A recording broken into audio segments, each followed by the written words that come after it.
You're listening to Protect It All, where Aaron Crow expands the conversation beyond just OT, delving into the interconnected worlds of IT and OT cybersecurity. Get ready for essential strategies and insights. Here's your host, Aaron Crow. Hey, thank you for joining me. This episode, I want to dive into cybersecurity for small and medium-sized businesses. And before I do that, I just want to say today I'm recording this on Sunday, November 10th, which happens to be Veterans Day weekend. But also today specifically is the birthday of the Marine Corps. So want to do a shout out to all my veteran friends and all those who served. Thank you very much. I appreciate your service, all that you stood up to, stepping up and taking that call. So thank you very much. With that said, want to dive into, like I said, cybersecurity for small business. In this episode, I'm going to dive into specific cyber challenges faced by small and medium-sized enterprises.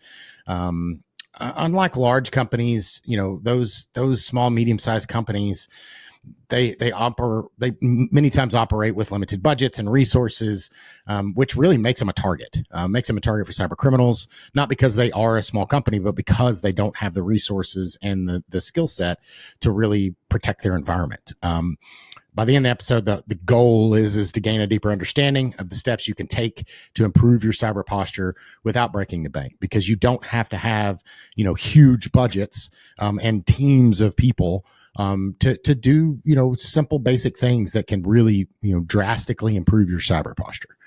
So with that said, let's dive in. Why businesses are prime targets for cyber attacks. Statistics set the scene. According to Verizon, data breach investigations report, over 43% of cyber attacks target small business. The National Cybersecurity Alliance found that 60% of small businesses that suffer a cyber attack will go out of business within 6 months. That statistic is huge, right? You cannot afford to have a cyber attack in these small and medium-sized businesses. They'll literally put you under. I did an assessment not too long ago of when we say small, we don't mean, it's just not the size of Amazon, right? So I did an assessment on a company, a manufacturing facility, and it doesn't matter what they manufacture, but they're in their first year of this company. Now it's a pretty good sized company, hundreds of employees and a big factory and multiple millions of dollars of revenue. And if they had a cyber event, they would absolutely close office, right? They can't sustain it. They're still in that process. They are profitable, but I guarantee you, if they were impacted more than, very limited, if they were a day or two or definitely a week or more of without production and revenue, they would close shop. They wouldn't be able to continue. So that's why it's so important in these small and medium-sized businesses that you do have some kind of focus on it. Again, you don't have to have the same budget, but it needs to be, you can't just say, hey, I'll do that later.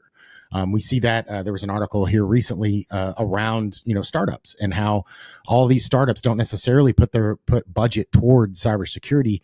And it can be the detriment to that company. You can have a great product, but, you get hit with cyber incident, ransomware, anything like that. And, your great idea just went out the window because you can't sustain. So why are they vulnerable? Lack of dedicated security staff or budget, use of outdated systems and or software. I would add on to that even just, lack of integration and, maybe they're using the best stuff, Office 365 and GitHub and GitLab and all the different things. But if you don't know how to configure them and you're not an expert, there's things you can miss, and you can misconfigure something or just forget to lock something down. And that can be the door in. Not to mention a lot of these small businesses, people are bringing their own devices, and that's fine. But you have to know that's a risk and what to do about that, right? So if you are allowing those things, you've got to have other controls and mitigations around those things to make sure it limits the impact, backups and all that kind of stuff, right? So what's at stake is loss of customer trust, could be regulatory fines, significant downtime. We talked about the other one that could shut down.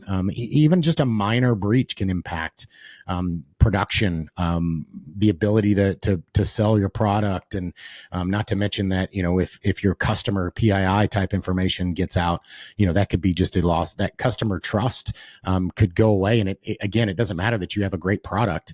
There's many examples of products that are really good, that, get hit with ransomware, or, customer data gets stolen, and it doesn't matter. Customers don't trust you, and they'll go to an inferior product potentially that their information isn't going to get leaked. So call to action, really the importance of cybersecurity awareness, even for small businesses. I've heard it a lot that people think, oh, I'm too small. Nobody would target me. Why would a bad actor come after me? They don't care. Like they are literally looking at Shodan and places like that and just saying, can I get in? They don't care if it's, I can get 5,000 from you. I can get $10,000, whether it's ransomware. It doesn't matter, right? They will go after everyone. You don't have to be, it's not all nation state, North Korea and other countries that are going after you. A lot of times it's just, criminals going after money. So what are basic cybersecurity measures? I say this a lot, but it's not all technology and fancy and whiz bang and blinky lights. Many times it needs to start with just a cyber policy, right? Establishing basic cybersecurity policies, understanding, even if it's just a single page, like, hey, we're going to have dual factor authentication. We're going to use secure, complex passwords, and, we're going to, not put our customer data into ChatGPT, and any number of example, right? And then educate your employees on things, phishing activities, and, where can I download software from, and what information can I put where, and, really just having a policy and a procedure around those things. Where is it safe to store my data? Can I put it in my Dropbox? Is there a company location to have those things, right? And then, there are affordable tools, DNS filtering, right? OpenDNS, Cloudflare, they can really block your malicious sites. Use a password manager. I tell people in your home, in your personal life, but also at work, right? You should use tools, password managers that can help you generate and store complex passwords. And you should do that in a way, especially if you think about, an IT person, a system administrator in a small company. If that person gets hit by a bus, wins the lottery, whatever, if they leave and they have all the passwords, you're having to recover that, right? You're having to, assuming that they don't do a good transition, then you're struggling. You're trying to find the piece of paper or dive through their documentation, if there is any, to try to figure those things out. So again, that's not even a cyber incident. That's just good operational, running, right? Is understanding all those, right? And the other piece to this is also just knowing how your systems are critical, really mapping out all the systems that you have, whether you're a production company and you're building widgets, right? You're manufacturing things. Like you need to understand that process, but also the back office stuff, right? How is my payroll done? Like, how is my banking done? How is my, front office, my email, like all of those integrations? How do I do, remote access? Like all of those things matter, and really understanding what those pieces are and which ones are critical to your business. There's pretty easy steps, with these that you can do to really, impact dual factor, two-factor authentication is definitely another one. The easy quick wins are, make sure that all of your software and systems are updated to known patches and vulnerabilities, use antivirus software, make sure you're backing up your systems, that you have an offline backup, break glass in case of emergency. If one of your devices or multiple of your devices get hit with ransomware, how can you recover? Do you have your proprietary information someplace, in a vault that you can get to if you need to? How long can you be down and still function? And what is that process to go from I'm down to I've back up, whether it's I've got a spare machine, I've got my stuff backed up, and I've tested that process. A little bit deeper dive in the architecture of thing, and it really depends on the type of business. But network segmentation, like we've done this for years, and it's really, really important. I have network segmentation on my home network that I'm at now. Like I have my corporate, my business stuff separate from my kids network, separate from my IoT network. And there's a reason for that, right? Is as I'm plugging in all these smart devices and, I've got a guest network. I don't want my guests on my production network. I don't want my guests in my IoT network. I don't want my guests on my kids network, right? I want to have separate environments. It just maintains each of these environments. And if one environment gets impacted, if it's one big network, then everything can pivot. You can pivot from one device to the next. Whereas if I have network segmentation, yes, it's a little bit more complex, but that complexity also makes it more difficult for things to propagate through your environment, right? So really separating your business network into different segments, and understanding, again, it doesn't have to be, you don't have to have 50, and you don't have to have a whole bunch of really complex hardware. Again, my home network has it, right? And I'm using, simple home use products, that support that, right? And yes, it takes a little bit of configuration, and maybe you don't have the in-house capability. It's vastly cheaper to fix this now, especially as you're growing for your small business. If you design it right in the beginning, it's really easy to expand it. Whereas it's harder down the road to redo everything, right? To go out and change configurations and really dive that down later is more difficult. Creating guest network for visitors and employees, right? That is crucial. Like you're going to have people that are coming from outside of your company in, and they're going to want internet access. Well, that, you can easily give them that, but you don't want to put them on your corporate network. You don't want them having access to your printers. You don't want them access to your file shares. You don't want them access to your, production line, whatever those things are.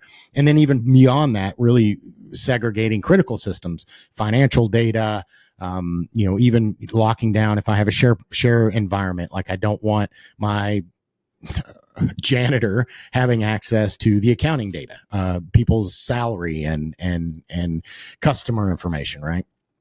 If you run a small business or a small retail business, segmenting the network so your point of sale systems are isolated from your employee Wi-Fi, that's isolated from, your guest Wi-Fi, that prevents attacks like the Target breach. Again, the Target attack. Target's a big company, and they were breached, but it wasn't through their corporate enterprise front. It was from a vendor backdoor. So somebody had access to that Target network, and they hit that vendor that then got them into the Target network, and that's how they expanded, right? So a few changes to your network setup can greatly reduce potential impact to your cyber incident. It's not a matter of if. Cyber attacks are coming. It's really a matter of when. You're going to be impacted. The real question is how big is the impact? How quickly can you respond? How quickly can you recover? And honestly, like we said earlier, in small businesses, can you survive? It's literally that critical. Can you survive if you got hit with a cyber incident? Monitoring is the next piece. So once you've gotten all those base things, I've got some kind of policy and procedure. I've done some basic network segmentation. I'm not allowing guests onto my corporate network. I'm not, my employees are segmented. So, accounting and financials are separate from, engineering and, my sales force. Monitoring is kind of that next step. Importance of monitoring tools, utilizing tools, and I'm not going to list out tools, but there's an unlimited number of tools, both paid and open source, that you can monitor network activity. So speaking really quick on paid versus open source is great. There's a lot of free tools out there. And when I say free, I mean, you don't have to pay for a license. That said, they're not free. And what do I mean by that? Well, you have to spend a lot of time to implement, to architect, to stand up, to support, all that kind of stuff, right?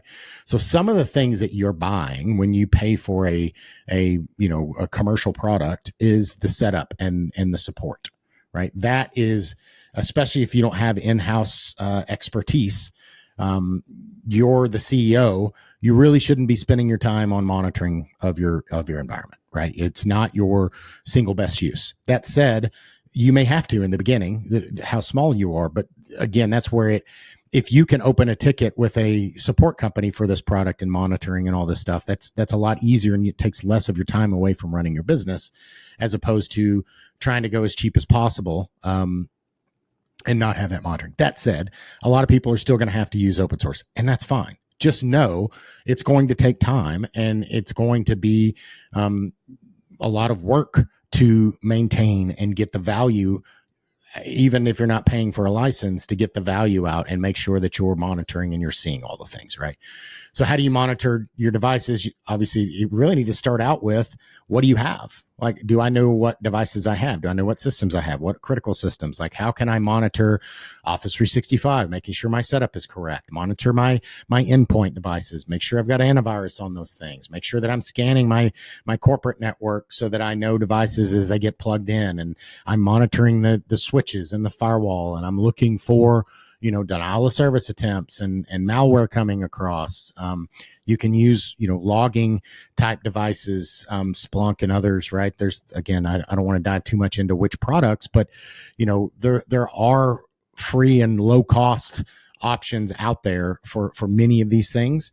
But again, remember, those free low cost licenses are not free, because somebody has to maintain them, set them up, support them, configure them, all that kind of stuff, right? So, but monitoring doesn't have to be expensive. You can get real-time insight into your network. It just takes some time and effort to set up.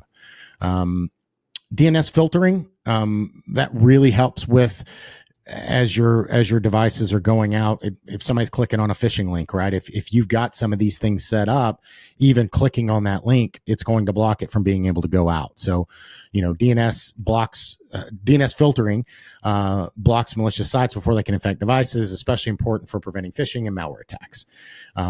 There are affordable DNS services. If you don't want to run your own, you can use OpenDNS and Quad9, Cloud4DNS. They're free. Or low cost options to implement. You can also do, Raspberry Pi has a Pi-hole, and there's a lot of things, again, that are not super expensive, but provide very, very big value.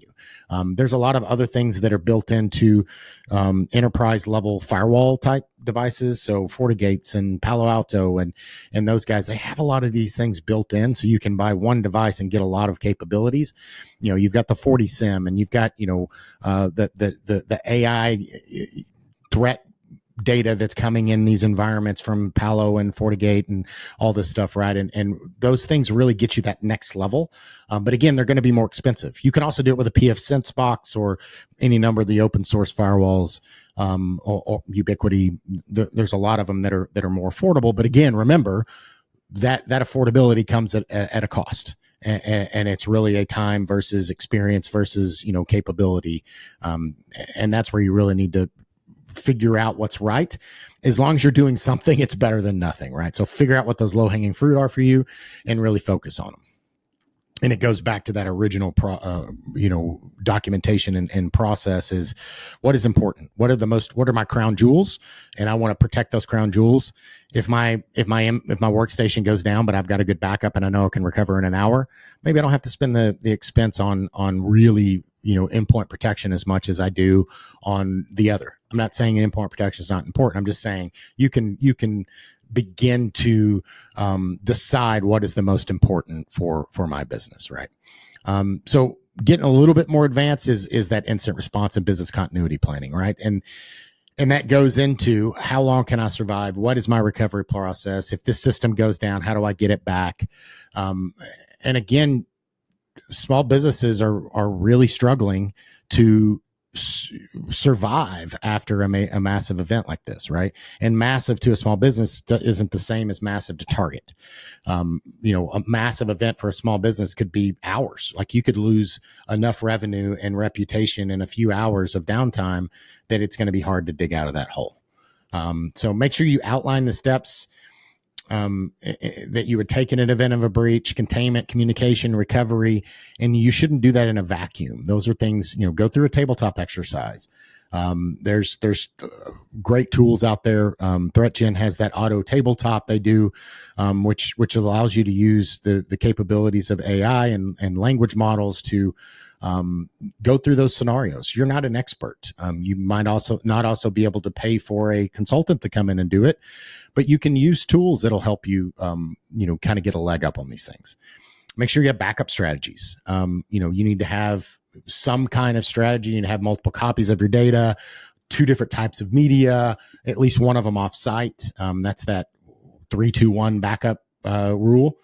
So 3 copies of your data on 2 different media and 1 off site, right? So that you see the memes, the server goes down and hey, where's the backup? Oh, it's on the server that just went down. Oh, well, that's not fair. If I've got a VM, a virtual environment, and all of my backup servers on the same hardware as the rest of my environment, and I'm backing it up to the backup server, I'm not doing much good, right? I need to have an offline copy.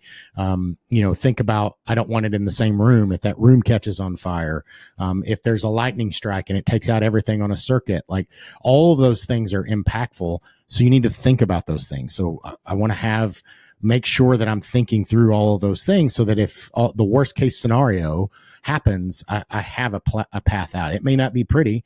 Maybe it's manual for the short term, but at least I've thought it through, and it's not the first time I'm thinking about it after the event. You want to do it left of bang. If bang is the bad thing that's happening, everything left of bang is before it happened, and everything right of bang is, oh, I'm reacting and responding. I want to make sure I plan this stuff left of bang before the bad event happens, so that when the event does happen, everything to the right of bang, at least it's not the first time I've thought about it. At least I have a plan, right? My plan's not going to necessarily work exactly as I think it through. The old Mike Tyson quote, everybody's got a plan until they get punched in the face. But at least I have a plan of some kind. I know which direction to go in, and I know where to start. I have a backup. I know where it is. I've tested it before. Now you're troubleshooting, but not from a place of, I've never thought about this before. So being prepared can literally save you thousands of dollars in downtime and recovery costs. It can literally save the difference between your business continuing to run and closing up shop. So not to end on a dramatic note, but, conclusion and final thoughts are, that cybersecurity is a continuous journey. You're never done. It's not something you implement. It's like you go to the gym. You don't just go once, lift some weights, and I'm done. You have to have a plan and continue to do these things. You're having to constantly, as your company grows, as the threat environment changes, as your risk profile, all these things are going to change. So you need to constantly be remembering, just like you have to budget and every month is different, you have to look at your cyber and make sure that you're considering all the right topics and all the things that are important to your business. And it's not a standard test. You can't cheat off your neighbor, because the things that are important to you are different than even another company, one of your competitors. Theirs is different because they have different back office systems and different people and different geographies and different customers, and all these things are going to be a little bit different. So yes, you can get some templates to start, but you're going to have to customize it for your environment. Make sure to take immediate steps, even if it's just implementing one tactic. Understand your environment. Make sure you have an asset inventory. Make sure, where are your backups? Have you tested that? Do you have backups? Are they on the same server as the rest of your stuff? Do you have one in a fire safe in a different room that you can come back to from, a known good state? Like, these are the types of questions you need to be looking at. And you can solve for pretty simple. Like, you can take a backup of your stuff, put it on a USB drive, put that drive in a fireproof safe, put that safe in another building, right? Put it at home. That way it's off the ground. It's not going to get flooded. It's not going to get burned.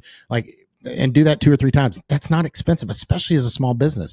Obviously, Target's data would not fit on a USB drive, but yours may. Right. And maybe it's not a USB drive. Maybe it's a network attached storage. Maybe it's a, cloud based, like whatever that is for you. Make sure you know where that you have a backup and you can get to it. I've got 3 copies and 2 different types of media and at least, 1 offsite location. Right. So with all that said, again, don't overthink it. Also, don't think that you're immune or too small. Because nobody is. Bad actors don't care who you are, what you are, how big you are. They're coming after money. Like, there's so many different types of things that people are going after. A phishing attack, they're just broadly sending out anybody they can get, right? That's why it's called phishing. They're not picking the individual fish, but if you're the small fish and you bite the hook, you still got hooked. And that's really the point of it, right? So, again, all that said, thank you for listening. Do me a favor and definitely make sure that you like and subscribe on YouTube, on wherever you listen to your podcast. Definitely leave us a review. We love getting reviews and feedback. As well as if you are, if there's a topic you want to cover, or hey, you want to come on the podcast, please reach out, info@protectedall.co. You can also see the info in the show notes here, but definitely shoot me a message. Love to have interesting conversations with folks around all cybersecurity things, from IT to OT, cloud, AI, just about everything that's there. So again, happy Veterans Day. Thank you for all those veterans that are out there. And I really appreciate all that you guys have done. Thank you to the listeners. And until next time. Thanks for joining us on Protect It All, where we explore the crossroads of IT and OT cybersecurity. Remember to subscribe wherever you get your podcasts to stay ahead in this ever-evolving field. Until next time.